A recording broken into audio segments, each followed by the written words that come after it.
or a roof of some kind. It can look like that. Sukkot, my favorite holiday. That's not true. I love all the holidays, especially Sukkot. Who wouldn't love a holiday where you camp out in your own backyard for a week, spend time with friends and family, have good food, lots of music, and shake the lulav? It's Zman Simchatenu, a time for Simcha. All right, I'm ready. Have fun!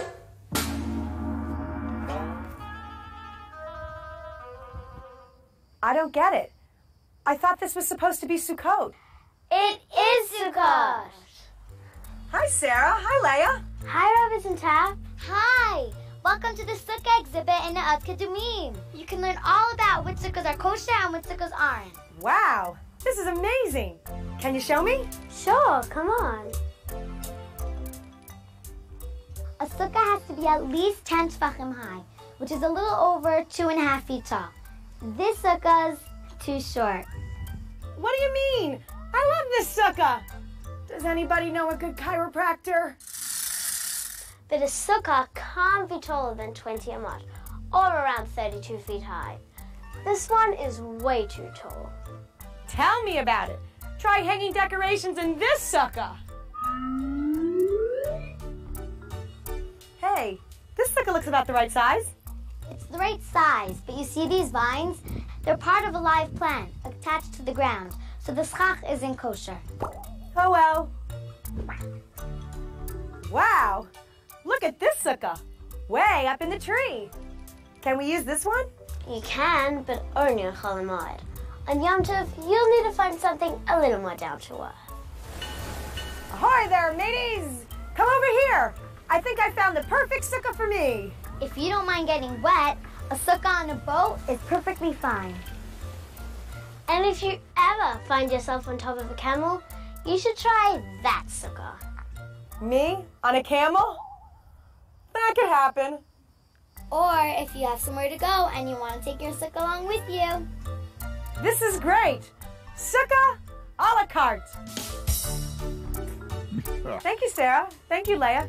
This was so interesting. I learned so much about the different kinds of sukkahs. Anytime, Rabbits and Tap. Come back again sometime. I definitely want to come back. And so can you. See the full Sukkot song and other holidays on our Jewish Holiday Celebration DVD. In the meantime, Chag Sameach! So that's it. Some kind of roof thing, 4, 6, 8, 12, 24 posts, whatever it takes to hold the thing up. We had a one down in Florida that was large enough to hold an entire congregation of people underneath it. It was big. Well, the one I was thinking of was Moshe's. Okay. You can get really, really, really fancy. This is more artistic than I'd like. Or you can just do something this simple. The table is important because that helps you eat in the sukkah. Or you can do this. You bring the whole family in there and you kind of have all the stuff like on Thanksgiving and stuff. Yeah, have everything there. Notice they're doing what we like to do. The 614th commandment is let's eat. In Israel today, many Jewish Israelites will build these sukkot around their homes or up in a balcony or something like that.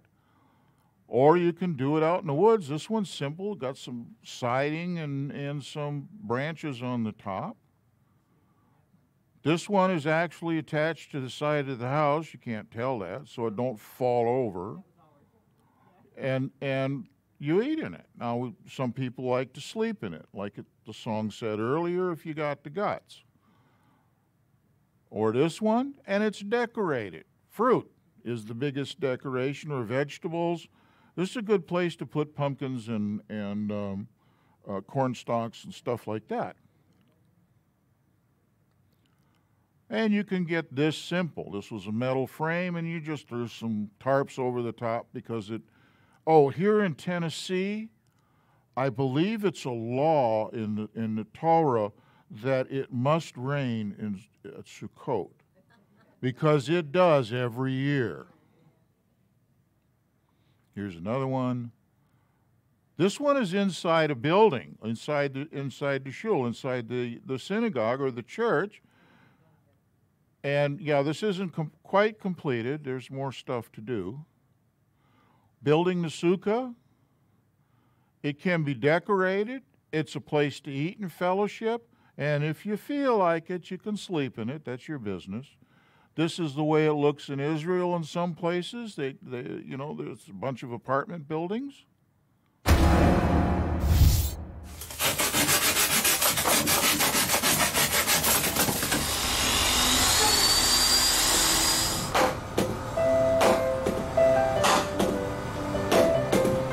Sukkot is a day we commemorate when we went out of Egypt. God took care of us in the desert. We were in the middle of the desert, out in the elements, and God was taking care of us. And God protected us from all four sides with the clouds. They called it Anania covered. It was on top, all around. Now we go out from our house into our sukkahs. It's like we trust God even on the outside. And we build ourselves a little house where we're going to live in. We go into a booth.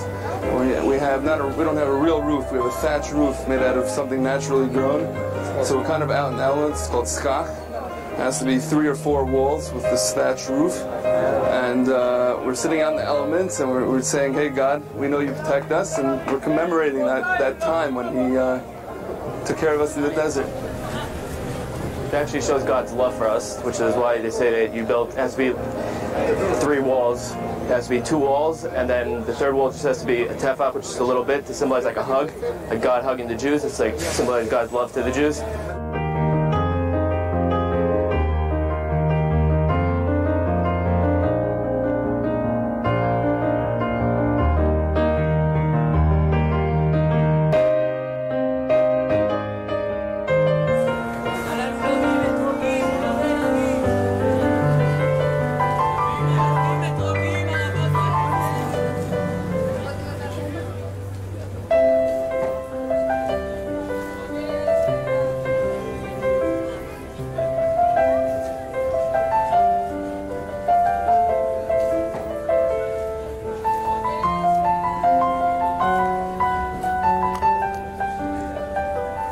This is the next holiday right after Yom Kippur. So we build a sukkah right after. And the next day everyone runs out and tries to find the 4 species. We've got the lulav, the esrog, the hadas, and the aravos. The esrog is a citron, the lulav is a palm branch, and the hadas, myrtle branch, and then we have the arava, which is willows. It also is supposed to symbolize that there's all the Jews are supposed to be together as one unit. Like everyone, everyone's all different and has their own thing, but like you put them all together and shake them together just so like that we're all one group, even though we look so different.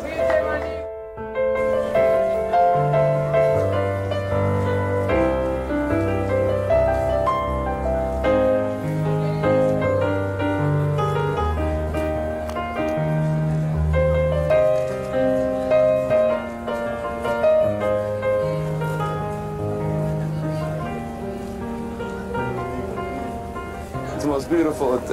You sit in that sukkah and you just feel together, and there's just good food for 7 days straight. Actually 8 days. I'm American, so we do 8 days, and it's a beautiful holiday. You see everyone, the whole city over here in Jerusalem is so full. It's so full of that flavor of Sukkot. There's Sukkot everywhere, and everyone's walking around with all their 4 species. It's just a beautiful holiday to be here for.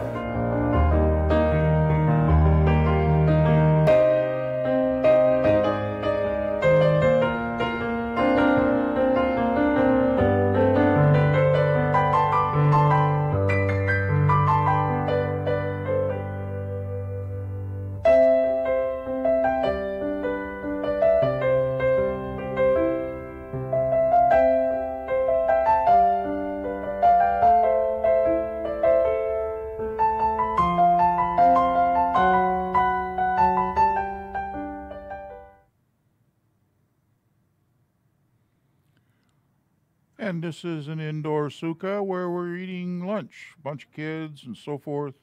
Those kids aren't little anymore. Something that's really important about Sukkot, this.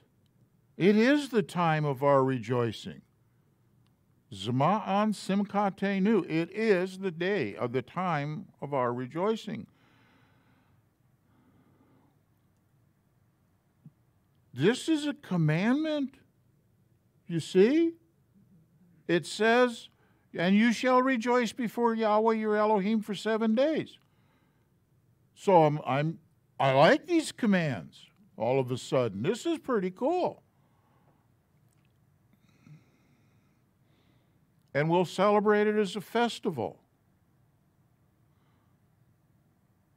And we'll dance and carry on and act kind of silly. The lulav, here's what it says. This is the actual text. You'll take the fruit of good trees, branches of palms.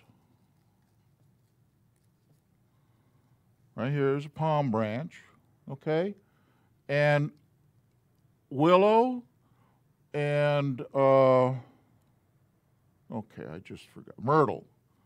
Now, this is actually one from Israel. So these are Israeli palm branches and so forth.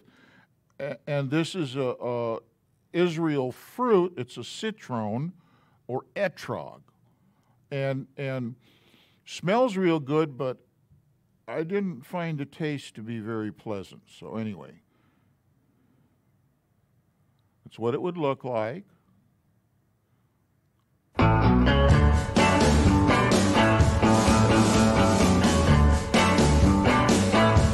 We're shaking the lulav now. Shaking the lulav. Up and down. Back and forth. Take it into the sukkah now. Into the sukkah. All 7 days. But not on Shabbos. I got the 4 species now. My willow branches, yeah. I shake my myrtle now. And now I'm feeling